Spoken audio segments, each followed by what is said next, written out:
And we have a very special guest today. This is a friend of mine, Andy Lunique, and he is known. I'm the guest? Yes. Yeah. Uh, Shock horror. he is known all over the internet for his waffle towers, his very sexy hands when he cooks things, and his ability to flip eggs with wanton disregard.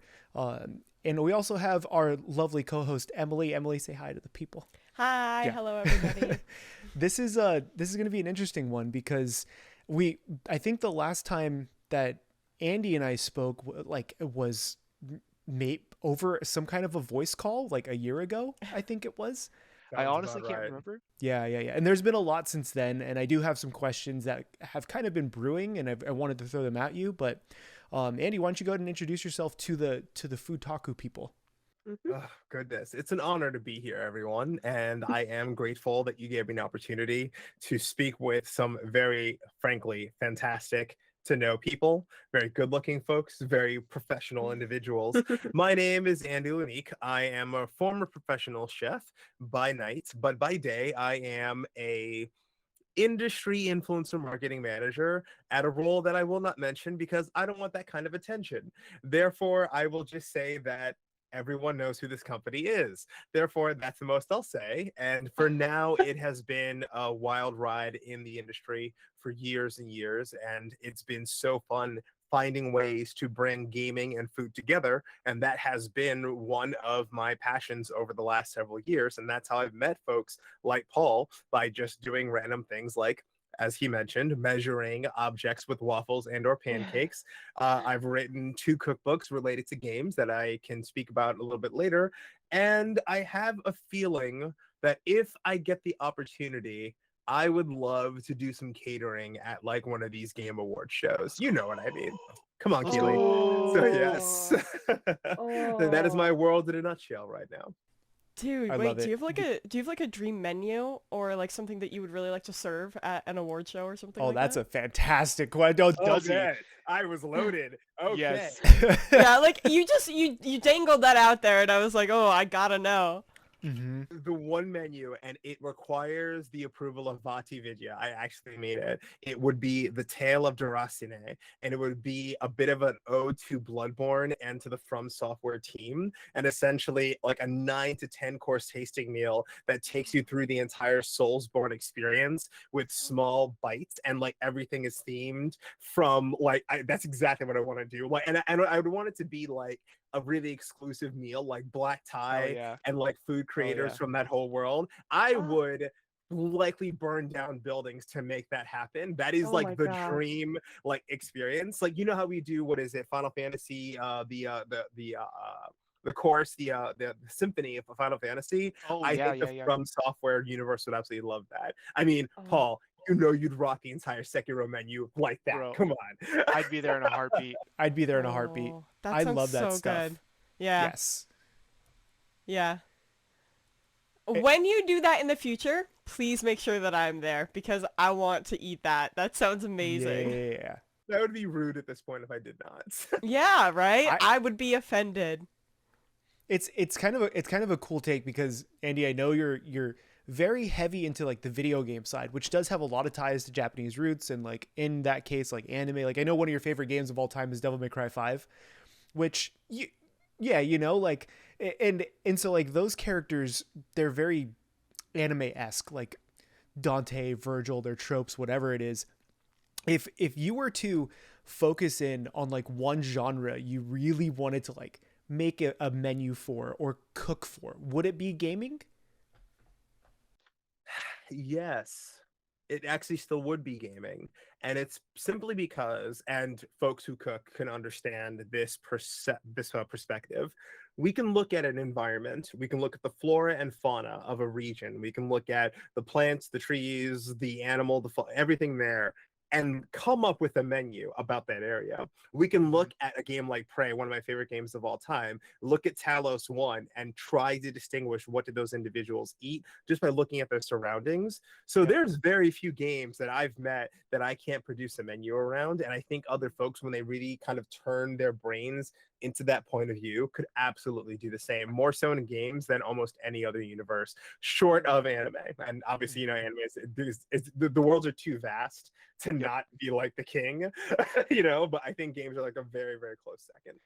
Which is interesting because like Emily and I both dove into like anime, like food recreations, like trying to showcase things from certain shows, like a very specific item from a very specific show. And what I've been getting more into is trying to recreate the world in a way. I think one of my favorite ones that I did recently was I tried to be a house husband from like Way of the House Husband. Emily, have you seen House Husband? I haven't seen it. I haven't seen it, but I know of it. Watch it. I know. That's your homework tonight. The guy who it's modeled after, who like the show was written about. Was it an actual dude? Yeah. Oh what? yeah.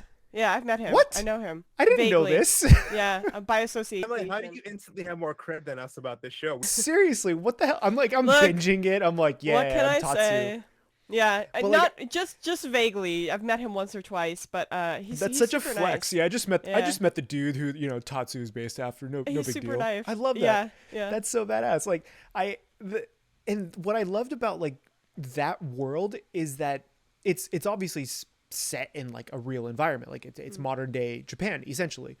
And so I tried to recreate that feeling with my wife for a video where I tried to be the house husband and like made her like a 3-course meal and like did the dress up and everything. And none of the food was actually from the show, but it was one of my favorite videos to make because it was just kind of that vibe. And like, I want to see, Emily knows this too, and we've kind of talked about this. I want to see more events that give breath to the worlds versus like the individual item from something. Yeah. Because there is a lot of that. And like, I've made a lot of those things.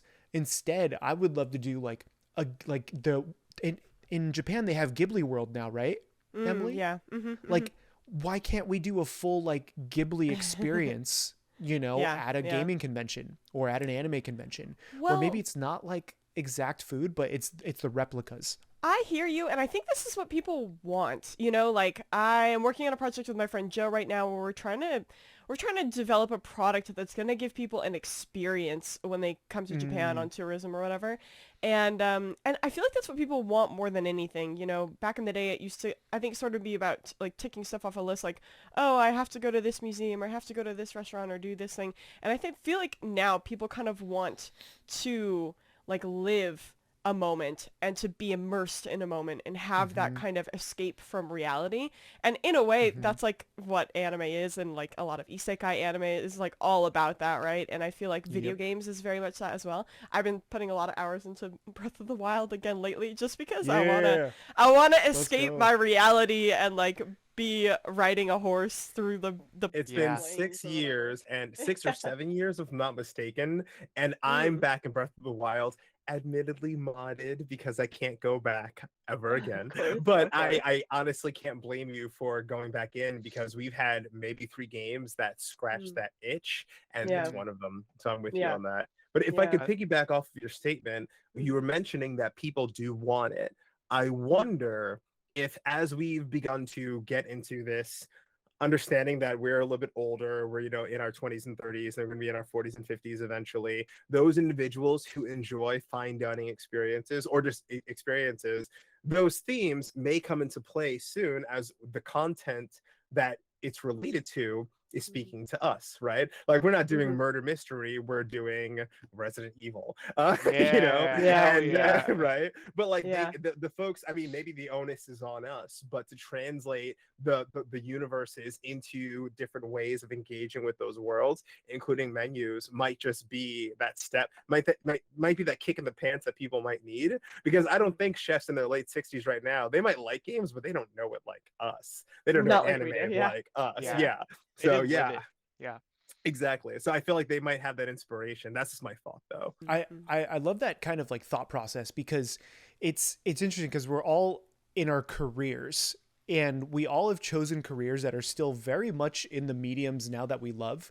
Like, yes, we all do food stuff, but like I do anime food stuff, or like I very much enjoy going to conventions and doing that thing. And it's like, Andy, you're very prominent in like the gaming space and doing that. And like Emily just wrote an anime cookbook, like all of those things, right? They're still part of us, but then you have to be able to share them, I think, in bigger ways, like you guys are talking about, right? Like one of my things is going to Anime Expo and like eating with people. And I kind of brought this up, and you guys probably feel the same way. And like Emily, you mentioned like you brought like cookies to one of your talks before. And like Andy, I know you've catered for different conventions, right, in certain capacities. As food creators, we have the ability to tap into all five senses versus just one or two, right? That's how I see it.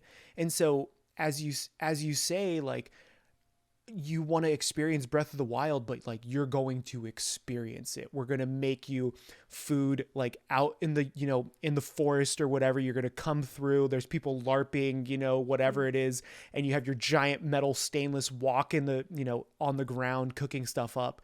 And it's like, you won't forget that. Yeah. As like on like a human level, you don't forget it. And I think it's a super powerful thing that we as creators don't take advantage of enough. I don't think it's like, how sad is it? We talked about this in a previous podcast episode of like how terrible convention food is. It's just a utility at that point. And like, why can't we make it better so that way you remember the convention, maybe for the food? Maybe it's not even remembering it for the guests you saw or anything else. It's like, maybe you remember it for that dope like chicken and waffle cone I've seen you make. Like stuff like that. Like how sick would that be? But like, yeah, I played Street Fighter 8 whatever at the time and nobody else got to, but I had this, and like that's what I would remember. Like what is I would love to know your takes on that experience, and like, do we need more of it, or do people want more of it realistically?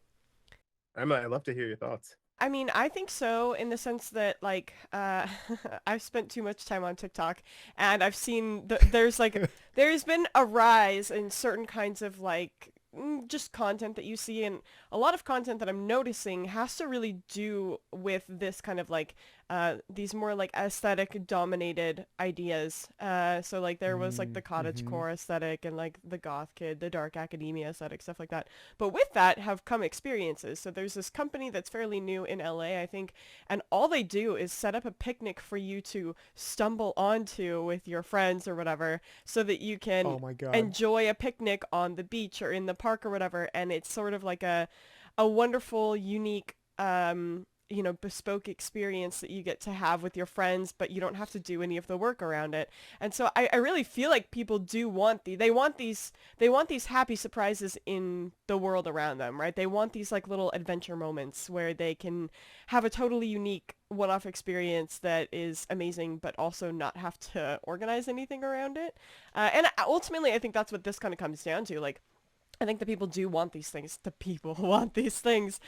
People want them. It's just a matter of figuring out the logistics, right? And how are you gonna set that up to give people the experience that they're looking for? And like, if we did a Breath of the Wild like kind of thing themed like meal type of situation, you would have to think about those, right? Like, if we're gonna go eat in the middle of a forest, where's the forest, and what permit do you need to like let the park know that you're gonna be there, and how do you carry everything in, and how do you make sure the food is fresh, and how do you make sure people are comfortable? You've got to bring pillows and blankets, and then who does the laundry afterwards, and all that kind of stuff. So it's very much something that I think people want, but it's something you really have to build a business model around to support that and to sustain that, 100%. Yep.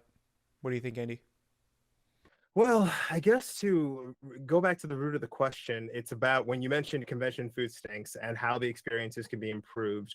We're often up against unions, rules, all the folks who don't want things to change. So you find yourself in situations where you have to create custom experiences, as Emily said, or you have to go the route of we made pop-ups, and you have to be able to target those individuals in their element. So you don't have the ability to pull people into these universes by, just being like, hey, walking off the street. If we had Hello Kitty is a great example of, you see a Hello Kitty store and you're just like, what is all that? That's insane. But it's one of the most recognizable brands in the world, only seconded to Pokemon, right? But people have been able to engage with Pokemon in so many different ways. You've got the films, you've got the games that like most of us jumped in, but you now also have the card games, the mobile games, the other plushies, whether you like just some of the artwork. You've got ways to engage with these franchises. So I think if we had the ability to start showing that food in these ecosystems has a place in all these areas, we can start drawing more folks in. I'd like to see a little bit more emphasis from the folks who are likely in the food industry, but unfortunately, most of them don't have the bandwidth. So it's Yeah. always on the Yeah. creators to do it. Like Yep. anybody who's a solid chef goes, that's great. I work 60 hours a week. I Yep. cannot Yeah. participate in that activity. So if we don't Mm, provide them the platform or the opportunity to do it, it does stink. And it does mm, kind of like, it gives me a sticky feeling in my chest to be like, I wish I could find more ways. And again, going back to that convention example, to be like, I have more ways to get around the system, and then just bring those chefs or bring those creators, I should be saying chefs, bakers, front of the house, sommeliers, like, you know what I mean? Like all of those skills yeah. translate. If we can only get a place where they're safe and able to create those experiences without the union kicking down the doors, yeah, I think that would be the way I'd do it. Again, I know I'm off kilter with the question, but I kind of want to provide that. No, I think you're actually pretty spot on just from personal experiences in the past year that I've had, because I've tried to do some of these events and it always comes down to we can't do it because the convention center. Yeah. That's literally the answer. Mm, And it's really frustrating because you're like, we're trying to provide a better experience for people who are attending. You know, we're like, that's all we want to do. mhm. And people don't want like the raw microwaved basically pizza or whatever, you know, like people are leaving your convention center to go get real food, you know, down the street. And I know that I can't talk too much about it, but there's an event in Anaheim that Pat Flynn from Deep Pocket Monsters is throwing, and he has a Pokemon channel. And I believe it's called Card Party, and they're hosting it themselves. They're not piggybacking off of any other convention center or anything. And so they're still expecting like 3,000 people at their venue, but they have a lot of say over the food and everything that is there. But it's been like pulling teeth to get to that point. And even then, if you want to run some promo stuff, it has to be given away for free, even if it's food. So like as creators, it's cool. Like I can make a video off of it. And yes, you can kind of like, okay, we're budgeting it as part of a video. But as like you said, as a chef, you're like, no, I need to get paid. Mm, You know, I can't just come and give away free food. Yes, sometimes you can do it as like a charity event or whatever. Like for me, I can justify feeding whatever 1,000 people, you know, some kind of cool Pokemon themed thing, and just it's a tax write off technically because I'm doing it for a video. yeah. But a lot of chefs can't do that. So like you need the help of these convention centers and hotels and whatever. But it just because all of us come from hospitality in some way. And like it frustrates me because I'm like, I literally just want my guests to have the best experience possible. And all you're doing is preventing me from doing that. That's what it feels like the entire time. And I'm at a point, bro, like guys, where I'm like, I'm just going to buy my own convention center. Like that's my goal. Just, you know, Yeah. just, Yeah. yeah, just, you know, screw it. I'm just going to buy out the convention center, or at least, and here's something I could probably talk about this because it was a couple years ago. I didn't sign any NDAs, so I'm good. Right. That's how I see it. So I don't think I've told you this, Emily, but like I worked with Anime NYC, and their convention is at the New York Convention Center, right? Yeah. Like 50,000 people or whatever it is. The team that runs that, Left Field Media, they're super into like bringing in local vendors, local food people. So like local food trucks and takeovers and whatever. But they have to fight the union there. And one year, I think this was 2 or 3 years ago, they wanted a small local udon shop to come in and do a takeover, right? They fought tooth and nail with the convention center. They straight up said, you don't need to do anything. Don't bring in any of your people, and we'll give you 20% of revenue from the udon, Wow. right? Yeah. You don't need to, we'll literally give you 20% just to go away. The convention center made more money from that 20% than they did the previous year by selling their own stuff. And I'm like, is that not just like all the green lights you need? And then the next year they went back and said, nope, we don't want anybody to do takeovers anymore. And I'm like, you guys literally made more money for doing no work, literally zero work. But what it does come down to is union and saying, no, our people have to work these days and this and that. And I understand that part of it because I worked with union hotels. But it's just like, you know, I would like for anime guests to eat some really good ramen or udon or curry or boba, or, you know, they might not want like, I don't know, cold sandwiches or something. Like it just doesn't, I could rant about that all day. You know, that's just, If I may ask nicely, because the chef Paul, sorry, I call you chef still actually. But Paul, I know your culinary background. Emily, I actually don't know your background in the space. I'd love to hear more about it. Remember, I'm the new guy, so forgive me for not knowing that. But it's Yeah, my background. Thank you for asking. I love being asked questions about myself. No, oh, I don't know. What is my background? I kind of forget. Let me take you all the way back to the beginning. I was in college and I needed a I summer was an project. embryo. Wait, I was an embryo in my mother's womb. No. Yeah. Oh God. Oh God. No, okay. I hate that. Oh God. Ah. The truth it's okay. is, It's okay. This is I for was in adults. college. I was in college. God. Might as well have been a fetus, basically, back in college. Anyway, I was in college. I needed a summer project, and I was like, hey, my friends, what do you think? Should I make an anime food blog? And they were like, yeah. First of all, they were like, that's niche. That seems really like you're gonna run out of stuff to do really fast. And I was like, no, it'll be fun, and I want to teach people how to cook using the power of anime. And so I started making a blog. I was blogging for about a year. My blog was called Penguin Snacks, which is still my handle for a lot of stuff. And then Crunchyroll reached out to me after a year, and they were like, hey, we are starting a features writing team. Would you like to come take your anime food writing skills and write for us instead? And I was like, aha, someone will pay me to work. Indubitably, forsooth and lack a day, I would love that. So I went to work for them for a while. And then I kind of forced them to let me start doing video. I didn't really give them a choice. I was like, hey, I want to start a YouTube channel, and you're going to put my video in my articles. And they were like, okay, sounds good. And then they started paying me for that. They wanted stuff for their social media platforms, so I would make them videos. And I did that for a couple of years until I moved to Japan. Because that's all of this is like my side hobby. Like this is not my main job. I am a teacher in real life. I teach English, and so I moved to Japan to pursue that line of work, I guess, and also because being in Japan was obviously a dream come true, and it would give me a lot of opportunities. I thought at the time to be here. And it kind of worked out. COVID happened, and I was still working for Crunchyroll on and off, a few videos here and there, but I was trying to adjust to life in Japan. COVID hit, and then everything got really dark and grim really fast, and everyone lost the willpower to do anything. So I was kind of working for Crunchyroll on and off, and then in January 2021, my publishing company, Simon & Schuster, reached out to me, and they were like, hey, we have this project, and we would like you to work on it for us. Are you interested? And I was like, what? A project to break up the COVID monotony of my life? Of course. And it was good timing. I was kind of tired of doing the work that I was doing for Crunchyroll. It wasn't really fulfilling me in the same way anymore. And so I kind of stopped with Crunchyroll, focused on the cookbook, and that was 2 years ago now, I guess. And my book was just published in November. So that's kind of me. But all of my experience, thank you. All my experience is very... my grandma taught me how to cook, and my mom and my aunts.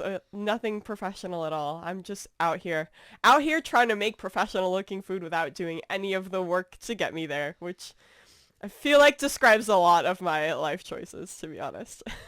I think that is a brilliant background, and thank you for taking a minute to share it with me. I imagine most of the folks who are listening/watching probably don't always have that context, and yeah, I'd say you should tell that story more often, because there's a lot of folks who have 10 times the amount of experience that you have, however, spend less time actually doing. And it sounds like you just get up and go, which is admirable as hell. Yeah, well, that's a lesson that I've learned a lot, and I'm sure you guys know this too. And my friend told me this when I started my food blog in the first place. He was like, the only thing you can do is just do it. Like, if you want to do it, then do it. And if you don't want to do it, then don't do it. But like, if you want people to take you seriously, you have to consistently show them that you are doing the thing that you want to be doing without 100%. necessarily having the opportunities to do it. So yeah, that was me for the whole first year. I was just weekly blogs for fun on my own because I enjoyed doing it. And I feel like in the creation sphere, that's sometimes a hard pill for people to swallow, is realizing that like, oh, if I want to make shock, I actually have to like do it. You know, Go I have make to content. actually, yeah, exactly. Yes.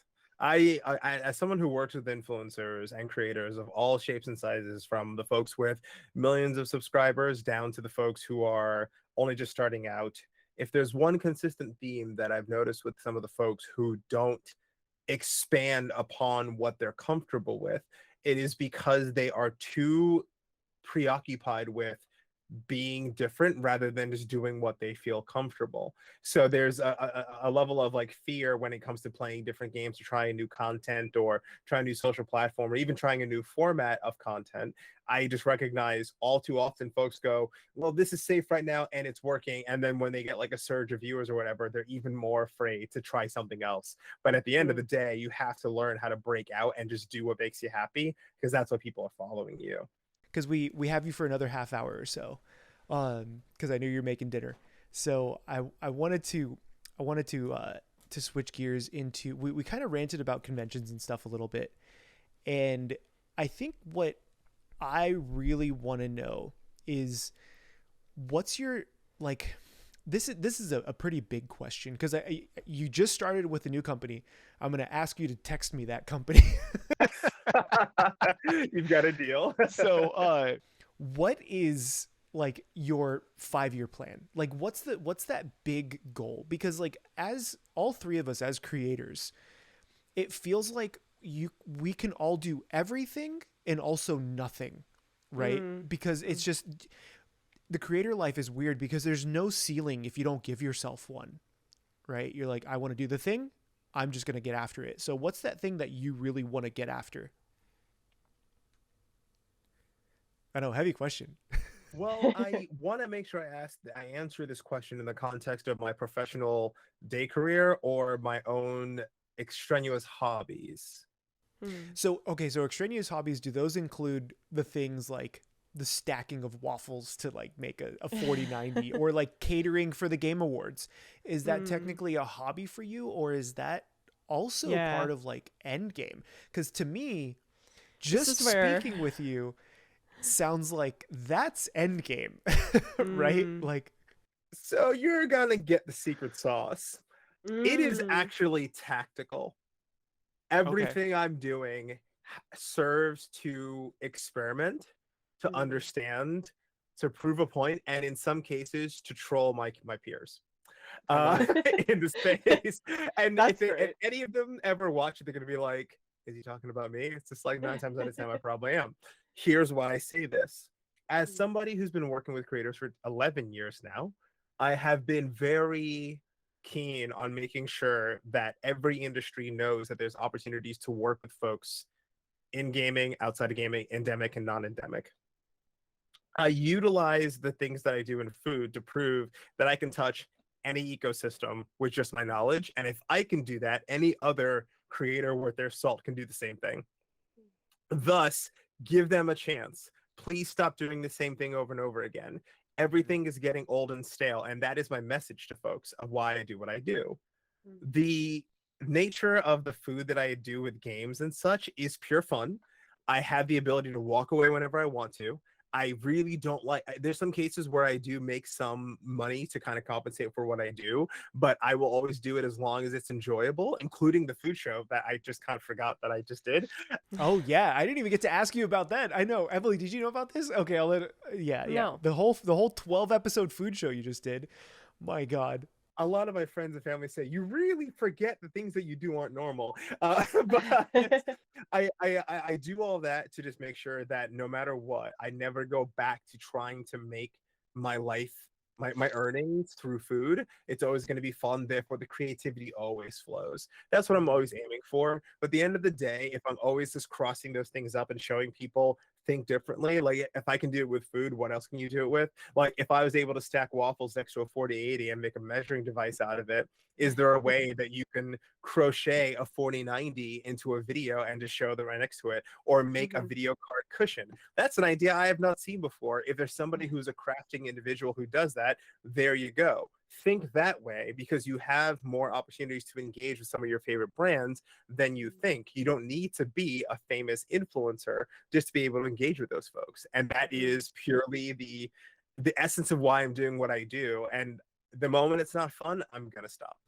Mm-hmm. I love that. And there's somebody that I follow, and I think plenty of people have said this, is different is better than best, right? Because like we have this whiteboard at the gym that I go to. It's a little small, like local gym, and it's like, what's your personal record or whatever, and just everybody putting up the numbers. And I'm like, I was that guy where I went up there and I was like, better than yesterday, right? Like I wanted to be that person. And it's just because it just reminds you that there's always someone who has more money than you, is faster than you, is stronger than you, is a better cook than you, or whatever. So it's like, instead, maybe do something different, you know? And just like, there's this one guy that I came across on Instagram who just sprints everywhere and does weird sprinting things. And it's freaking hilarious, right? Like doing chores around the house while sprinting. And he's literally like actually sprinting through his house. I'm like, I've never seen this, and it's hilarious. And now he's sponsored by like Nikes or something, right? Like something dumb. And I'm like, right. And it's just like, right. And you have to think, you're like, all he did was sprint in like, what are they? The scuba diver, like whatever they are, the flippers, like right? Flippers. Yeah. Yeah. And I'm like, that's hilarious to me. You know, That's like, so... yeah. Yeah, I hear what you guys are saying, and I agree with you. I do think that in a lot of ways, especially in the creator sphere, different is better than best.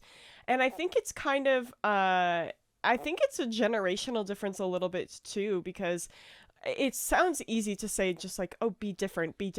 But so much of our, like, not to get like too deep, but like so much of our society is based around fitting in. You know, even in America, which I feel is a very individualistic society, we still have a lot of norms in place that ask people to fit in with what everyone else is kind of doing and follow a certain prescribed path. And so being different, it's like it is, I feel like, in a lot of ways a key to success in content creation, but it is really hard for some people to do that because, you know, even I feel like what I did, what you do, Paul, like anime food content creation, like it's the kind of thing that I don't really talk to like people about that often, you know, just because people are like, oh, that's kind of weird, that's kind of like different. And I'm like, the people online get it, they like it, and I kind of, in a way, I kind of like differentiate, not very much, not as much as I used to, but I kind of like separate the two out a little bit. But it's because I work with a lot of younger people, a lot of students. It's one of those things too, where like the younger people that I work with are always like, oh, that's cool, that's crazy, that's like whatever, like she's got her own thing going on. And like the adults that I work with don't get it and ask a lot of like weird, awkward questions about it. And I'm like, I would just prefer to... Oh, like Emily, that exercise probably sounds so fun when you're talking to somebody who's like right over the hill and they go, and you make money doing that? It's just like, why do I have new parents all of a sudden, right? Yeah. Like, how do you get paid? What do you do for a living? You're like, what's your, okay, so like, what's don't your... worry about it. Yeah. No, ask. I was going to say, you might have been alluding to the same question, is what's your most awkward, excuse me, what do you do story? Oh god. Oh man, I don't know if I have personally any like really, really awkward ones because I've had a day job this whole time. I've never not been a teacher. So I use that as like a little disguise, like, oh, I'm a teacher, you know, that's what I kind of do. But it's with more so some of my like, I like my parents' friends a lot, but sometimes they just like ask me questions like, oh, and people watch your videos and you get views and clicks, and I have to awkwardly be like, yes, and they're just watching me make this thing from this show, and then they're like, oh, what is anime? Isn't it for children? And I'm like, oh no, it's not, I promise. Every video game and every episode of anime ever is made for 3-year-olds. That's what a lot of people think, unfortunately. They do. Yeah, luckily I've been doing it enough that people in my family, my immediate circle, they kind of get it, and we're kind of past all that now. But yeah, I don't know. I'm sure you guys have better stories. Any like weird having to explain to people what you I do don't for know, a 'cause living? it's very, for me personally, like when the question does come up, I usually just say, "Oh, I'm just a video editor. Like I just work on videos, right?" Oh, Which yeah, is yeah, probably like yeah, 80% of my job anyways, right? Editing video. yeah, yeah. Um but what's strange is because of like pandemic and working from home and like I talk to my cats more often than more, like real people, like the question doesn't come up that often in day-to-day conversation. And on top of that, like I go to a lot of creator events. So like Mm. I actually go to like Vid Summit and I go to like mastermind meetups and stuff. So everybody just gets it, right? So Mm-hmm. there hasn't been a lot of public interaction for me where I can say, "Oh, I have an anime and like kind of food related channel." Like, "Oh, that sounds amazing. Like I love that topic." Right? Whereas if Mm. you tell somebody else that's not in the space, they're like, "I don't even know what that means. That sentence shouldn't be in English." Right? Yeah. That's how a lot of people interpret it. And I'm sure you guys get the same thing. Mm. Like the awkward like Uber Lyft or Lyft ride or whatever, like my go-to answer is, "Hey, so what do you do for work?" It's like, I'm just a video editor." And then if they go deeper, like, "Oh, what kind of videos do you edit?" I was like, "Oh, I usually just edit like documentaries, I'm like like a junior editor for Netflix or something." Like, right? Because Uh, it is strange because then you get the, "Oh, you're a YouTuber." And I'm like, "Nah, I mean, I guess, but like I don't know." It's such a, yeah. because I don't even know what my niche is, right? Mm. Like it's in anime and it's in food, but it's this weird amalgamation of the both that I don't even Well, know how to describe it to my it peers at some point. and sometimes it becomes a brand too. Like it's just like Yeah. you, like people watch your content because they want to see you do stuff, and that's really awkward to talk about too. Of just like, Yep. yeah, I got a bunch of strangers online who like to watch me do stuff alone in my Yeah. kitchen. Like it doesn't sound Yep. right Yeah. at all. And I think in your case, Andy, you can't really say what you do right now publicly because you don't want the attention. But if you're at a Game Awards show and you're doing like a catering event, what do you tell people? Well, if I'm in person and I've got my friendlies around me, they all know what goes on. Right. If I'm speaking to folks in public, depending on the show, I will change my answer. But 9 times out of 10, if I'm not talking about my work, I will just say I'm an online chef. And that can be Mm, taken in Okay. so many different ways. Like, oh, you could be an instructor. You could be that mm, person on Instagram that I see all the time. You could be that person that my grandma shares videos about who makes the terrible Yep. food. I will never be that person. But I wagered that as you start to explain to people what you do, they instantly go, "Really, that's interesting." However, I have a bit of an advantage where I will take whatever their job is and show them that there's someone online explaining their job or doing their job for video views and likely making more money. And it's never meant to be Demeaning. demeaning or things like that. It's to help you explain that the world yeah, isn't just videos and fight and World Star and things like that. I sat next yeah, to a psychiatrist who was just like, I mean, that world's not for me. And I go, let me show you TikTok and psychiatrist Oh TikTok. God. And Yes. here's the good side, here's the bad side. But now here's the YouTube creators, here's the folks who've gone down the route of taking what you know mm, about And sharing it. psychology and then analyzing fictional characters. I went through about half an hour of exercises with this woman. She's like, huh. And I'm like, yes, I know, because they're applying their knowledge and using it as entertainment. And all they did was turn on a camera. She's like, oh, but they probably have all this stuff. And I go, this person's using a cell phone and has 3 million followers. You let me yeah, know what you need. It's always a yeah, fun exercise. But once they are able to get context to something they can relate to, they drop all of their posturing about their job and they go, maybe I'm in the wrong game after all. Yep. Especially when they see mm, people their age doing it. That's probably the one kicker. They go, but that person's older than me. And I'm like, isn't that cute? Hell yeah. Hell yeah, yeah. yeah, I yeah. like it. That's such a funny like little like I've been trying to convince Rachel, my wife, to hop on YouTube, and I think she Yeah, would she do really should. well because she's been a crime scene investigator for 8 years, and I'm like, That's so like, cool. but It's so and cool. for legal reasons she can't yet, right? Because she's still in the field, so there's a lot of like legality that comes with it, because they'll straight up like pull up in court case and be like, "Hey, you said this on a YouTube video, so is that how you actually feel?" Right? Like Yeah, that kind yeah. of, it's very brutal. And there's the same thing, like I don't tell people that I'm a chef anymore because it's really interesting. It's a very common job, right? As a cook, a line cook, a chef, for the most part, there's a lot of us out there. But then if you tell it to someone who doesn't know a lot of cooks or chefs, it opens up way too many questions. Like just and I had a landscaper come by to help us out with some stuff, and he was asking me what I did for a living. I was like, oh, I'm just like an online chef, and I just help with like recipes, and I help other companies, kind of thing. It's like, oh, would you be down to cater my cousin's wedding? I was like, what the hell? Like, no. Like, no, man. I'm like, thank you, but no. Like, damn, I just met you 6 minutes ago. No, straight up.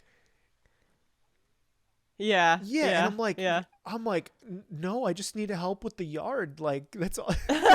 But yeah.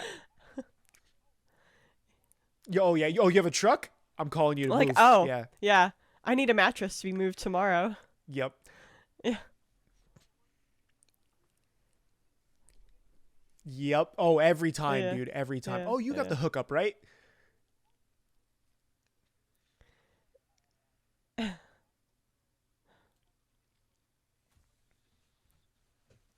Oh, yeah. Something, yeah. Yeah. It has to be. Yeah. I'm a blogger, or I do vlogs or whatever, right? Like, okay, so Emily, you don't know. I don't think you know this, but I use Twitter way too much. Yeah, I have I'm raising money for my next tattoo. Does Rachel know? Yeah. My God. She does. Yeah, she puts the masks She on puts me, it out there. so nobody knows. She takes my feet pics, $6 a pic. Ooh. Oh God, I have a 6-inch scar. Yeah, I have a 6-inch scar on my right foot. That's at least $10 a pop. Okay. Oh.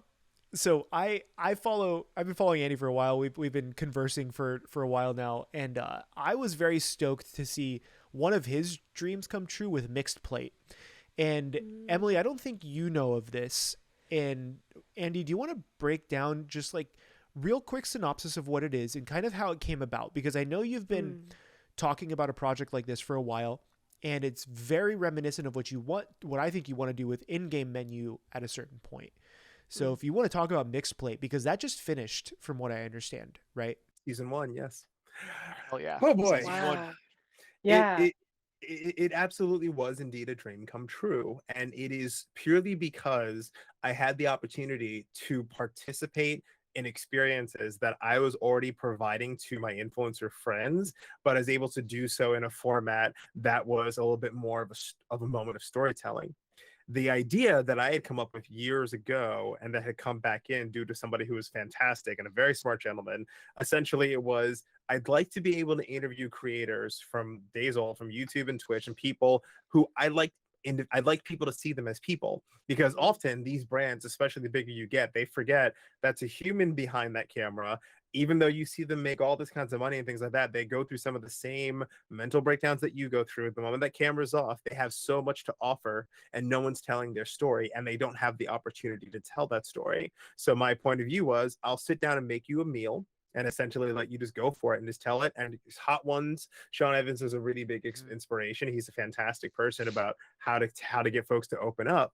But essentially, it was the kind of thing where I was like, I cannot possibly fathom getting this done. I am too busy. I just can't do it.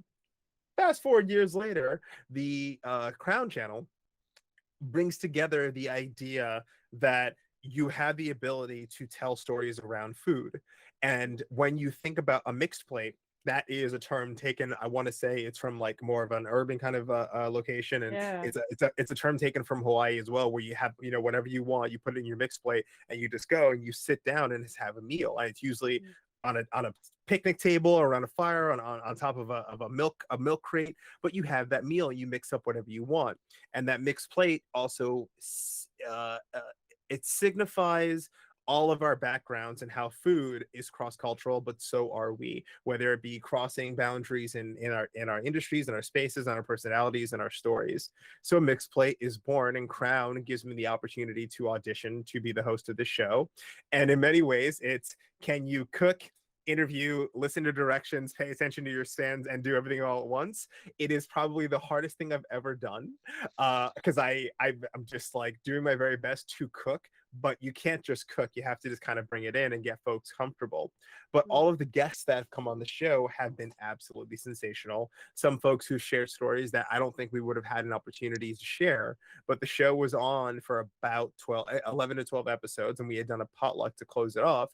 But those folks had come in, they did 3 dishes with me, and each dish was essentially a piece of their past, their present, and their future, in which I would learn about their culture, where they're from, where they're on the country, family recipes, and then translate that into a dish for them, and they would make it with me. So they would essentially make that dish side by side, and then we would sit down and eat afterwards. Guests like JD Witherspoon, Jericho, Jericho Tucker, who's a Twitch streamer. Ammunition was fantastic. Going back to folks who are interested in forensics and crime,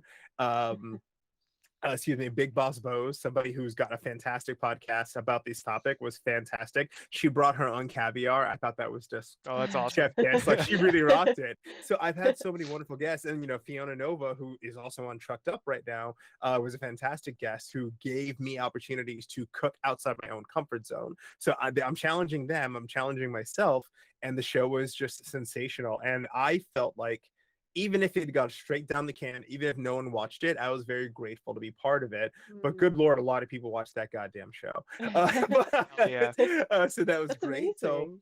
thank you. I loved every second of it. I do hope to see more in the future, but naturally we have a lot of things to do right now. But I wager that if we ever bring additional guests in the future, I feel like more folks are going to realize that this is the chance to say a little bit more than what you say on stream or what you say on video, and be more than just the trope that you might be labeled as now. And that's Mixed Plate. Yeah, that's I so love that. cool. Wow. That's I like such a unique definitely- concept too. I love that. Yeah. And I like that it's live because I have no talent for live. No joke. Like I think you're a really solid improv individual. I think you can rock it. I know, right? I can only do it in only do know. it in bursts. I think that's me, right? Like the way I produce stuff right now, I feel like I'm not cut out for live, but like I saw the idea when I saw Mixed Plate and I was like, I want to do something like that for also like the anime community and do basically like Sean Evans, like you said, he's the blueprint, right? Hot Ones is the blueprint. Yeah. And they'll bring in the celebrities and whatever it is, but like I want to bring in people in the community, like how do you I had a vision for something similar to Mixed Plate, and I'm trying to execute it early next year, where I actually fly out to the location of where the creator is, rent out a really good Airbnb, and create an entire menu based on their favorite character, like show, whatever, and invite them in. And then we do like a full tasting menu where they just get to talk about like their career, their favorite thing, whatever it is. And it's just, here's food, right? And it's a very sensual experience, and it's like just cameras and like the chef and like maybe one helper and the creator, right? And it just becomes this kind of this environment for them to, like you said, when you're cooking and you're working with someone else, you become a little more open. It's like sitting at a dinner table with friends, right? Yeah. Like the beer's flowing and the food is good and whatever it is, and you're just talking. And I don't think there's enough of that on the internet, right? No, definitely not. There's a lot of the manufactured stuff, which is fun and it's entertaining and whatever, but and I would love to hear your guys' takes on this, is how do you feel the internet is actually diverging right now? I personally think, just to kind of get that conversation started, I think people are looking for deeper connections with other people. Maybe not on a parasocial level, but more so they maybe are not as interested in like the, climbing the tallest building, whatever it is, right? Maybe now they want to see more of the like just reveal yourself kind of thing, and then people latch on to those people because they create a tribe. That's what I'm currently seeing on YouTube, seeing a lot of it, and people who, want more of that. What do you guys feel like the internet culture is right now? Well, if I may, I love this, like, vision that you have. I don't know. I feel skeptical if I'm being totally honest with you, because in my experience on when you're on something like YouTube, I feel like a lot of people watch a creator because they like the creator, and anytime that creator tries to step away um from I don't like there's like a difference between creator focused videos and like collaboration videos, shall we say. And I think that oftentimes people like kind of collaboration videos, or where their creator is working with someone else when that other person is someone kind of well known. That's interesting. That kind of conveys a sense of like social hierarchy, I guess. But I sometimes feel like when the creator goes and works with those kind of quote unquote like average everyday people off the street or whatever, I I'm not sure if people are always so interested in that. And I'm a little cynical about the online space. I feel like people are very kind of like clout chasey, and people just want that kind of like celebrity appeal in a sense. And I think that sometimes those videos do well, like every once in a while when you like have that lucky someone who gets to come on. But I don't know. In my experience, I don't know. I guess I have kind of like mixed feelings about it. It's interesting because like I'm overly optimistic with a lot of things, and so I like the foil. Mm, Like I like that yeah. foil. I have literal data about this. So Yeah. Yeah. Yeah. So this is why I'm like really interested in your Show us project, the because receipts. yeah, yeah, yeah. Tell us. Tell us. I'm jumping through some hoops. It's just like, I'm allowed to say this, can't say that. I'm allowed to say this, can't say that. Allow me to paint the picture for you in the same light as you saw newspaper, radio, into magazine, and then into television. Okay, we haven't hit Hmm. the internet yet, right? Yeah. When I look at the internet, my age group, I'm 37, okay, and many of the folks who are a little bit older than me, when social media and the internet happened, it became, this is how you do it, this is how it works. There's no questions asked. This is how you get bigger, and it's all about the likes, and this is how it happens. The generation after me, my baby sister and my little brother's generation, where it was like, well, okay, this is all right, but I don't always need to be here, and this place can really be a bit crazy. However, the creators of that generation are always about just go, go, go, go, go, and just get as big as you can. I'll figure out the rest later. Okay. Hmm. The generation behind them, however, and Bo Burnham said this very recently in a very eloquent way. He Mm. goes, Love him. they know this sucks. They know that this isn't right. Yes. They're watching all of you I play the watched rat that. race, and they Yeah. haven't stepped into the arena yet, but they just go, I don't know if you all know what the hell's going on here, but you look foolish. And I know this is the Mm. way to do it, and some of you will dabble, but this generation, and this is what I'm getting at, where what's next is they recognize the paradigm shift that's coming. And if Hmm. you're Hmm. 10 years old going into this world, you will understand the internet very differently than when we were 8, 9, 10, 11, 12. Internet was something Mm. that I was using at 14.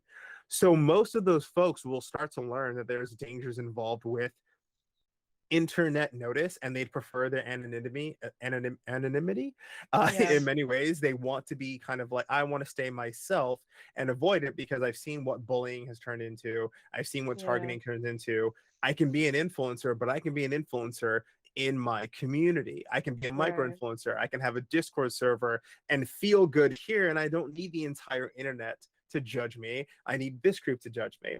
And the parallels that I draw in those areas is when television and magazine and other places came together. Your local newspaper was all you needed, then it became national news. Your Mm-hmm. local radio station was all you needed, then it became Citadel, and everyone needed to be really big. And then of course your local TV programs, because for a while, if folks, I Yeah. can't say folks remember, but older folks know, the local television went as far as your neighborhood, and it was like, Yep. Right. yeah, the station's over there. You can literally see them dancing in the Yeah. window.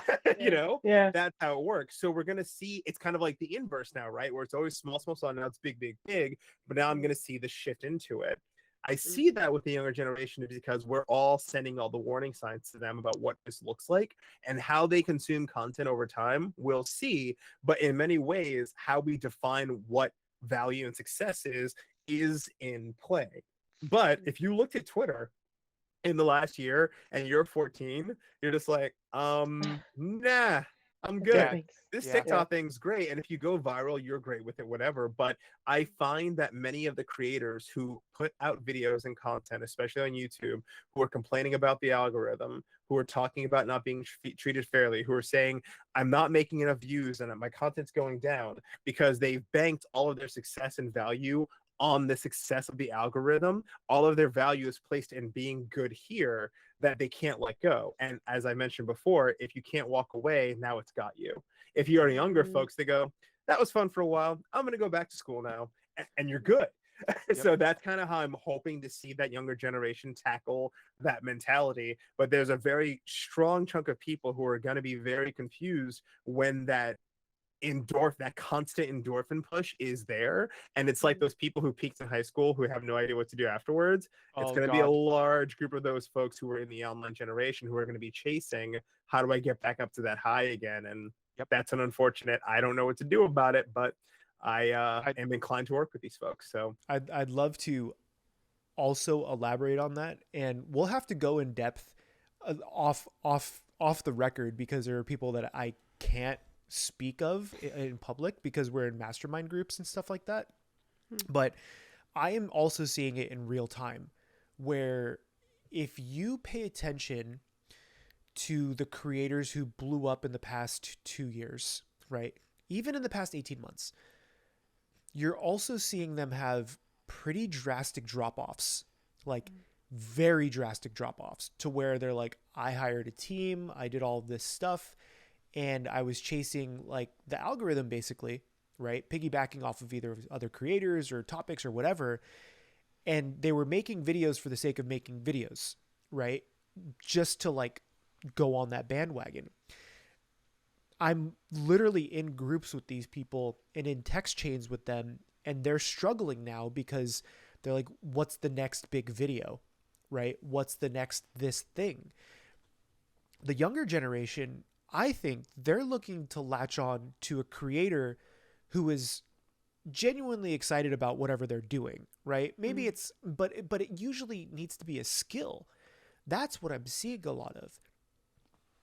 I'm seeing a lot of people who are like, I love this creator, even if he's not very big, because he's the best woodworking creator I've ever watched, right? And maybe that gets them to go into woodworking. Maybe that gets them to make something of their own, right? Because then they're attached to that thing. And so like for me, I do YouTube full time, right? So like I do pay attention to algorithmic changes, or there's no algorithm. Algorithm is it's a bullshit word. It's literally just a name for the audience, right? The audience goes, and then the little ones and zeros follows the audience, and then it sends signals to everyone. That's literally how YouTube works. But what a lot of creators don't understand is that you can't chase that, right? Like look at Mark Rober. Mark Rober is one of my favorite creators of all time. He's the glitter bomb guy, right? Oh, yeah. He's okay. Yeah. But like he chases ideas based on curiosity of science, and then he just translates that into a fun story, and he like geeks out about how he got 4 cameras inside of a box that like opens up and sprays glitter and fart spray and has tracking, and it's like that's really what he cares about, right? He's just translating into a story. That's why I love him. He doesn't have all of he's still wildly successful, but like he's doing things that inspire people to do things, right? And I think that's where you mentioned micro-influencer. We're going to be seeing a lot of those smaller, crops of communities pop up where maybe they have 100,000 YouTube subscribers, but they're making 6 figures a year by supplying their community with things that they might need, whether it's art supplies or what. I'm literally one of my students for a past cohort, I won't name names or anything. She has an art channel that is half my size, and she sold $200,000 worth of art supplies last month, right? And it's like, she's a small creator doing a very amazing thing. That's what this younger generation, I personally think, is going to gravitate towards. Because also, I don't know how you guys are, but like I buy a lot of my most recent merch has been just from creators anyways, right? Like I've bought hoodies, and I've bought, like, I just bought a Linus Tech Tips like desk mat, right? And a screwdriver. Yeah. Like That's what I'm saying, you know, and it's just simple things. But I think what we're going to see in this economy is we're going to see more creators who are smaller, who are providing those things that those big box stores provided, right? But from a Yeah. creator, because there's Mm. more like no like and trust factor. And that's, I'm just seeing it now, right? With like the bigger creators who are struggling, but then these smaller creators who are like, I'm killing it. I'm like, what? Like it's literally shifted. I mean, there's a Yeah. level of success of definition of it where it's like I make enough to feed my family. Yep. I'm in good Mm. shape to do X, Y, Z. I don't need to worry about. I don't need to be the millionaire. I go. I'm good. I'm good right Yeah. here. And Yeah. I think there's some Exactly. folks who just don't know where to stop. And Emily, I Yep. interrupted you. I'm so sorry. You're about to say something. No. No, I'm one of those people that doesn't know how to stop. You should see my calendar. It's actually disgusting. It's horrible. What was I gonna say? Oh yeah, no. I just had this thought. This all sounds very medieval to me in the sense that like it kind of gives like guild vibes a little bit, you know, like when Yeah. people Yeah. used to like you know, woodworkers would get together and form a guild and they would all kind of like work together and sell their products out and it would be interesting. Like I would love to see the collapse of Walmart, you know, in exchange for actual people who are making these things and who are using their skills to craft something or create something.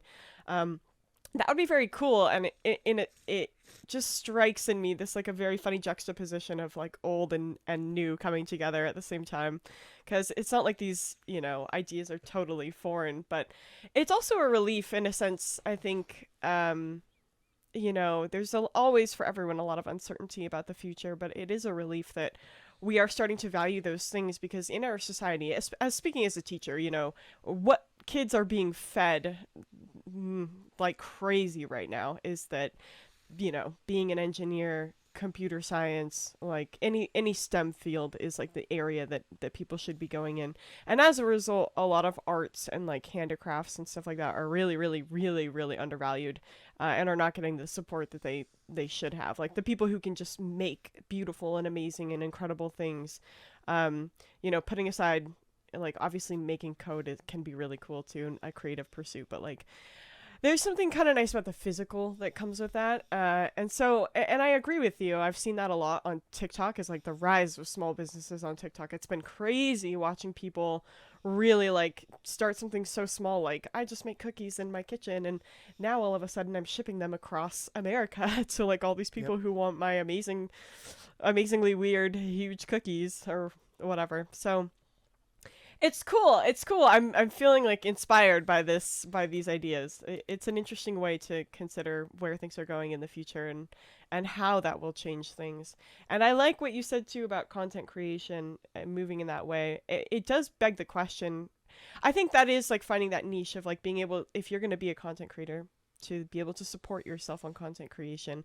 Um and I there is that kind of like push and pull of like people don't really some people don't know how to stop, me don't know how to stop, and people who are just happy. And the thing is, like with content creation, a lot of content creators I feel like tend to be younger, and I feel like especially it's younger people who don't know when to stop or how to stop, when they have money coming in and it's like, oh, how do I get more, how do I get more, how do I get more, and having the perspective to be like, this is enough, I don't need more, I think is something that you only gain as you get older and you realize really how far money can take you, and how it's not always, I mean, it's always great to have more money, but it's not always the number one priority in life once you get a little bit of 100%. money. Yep.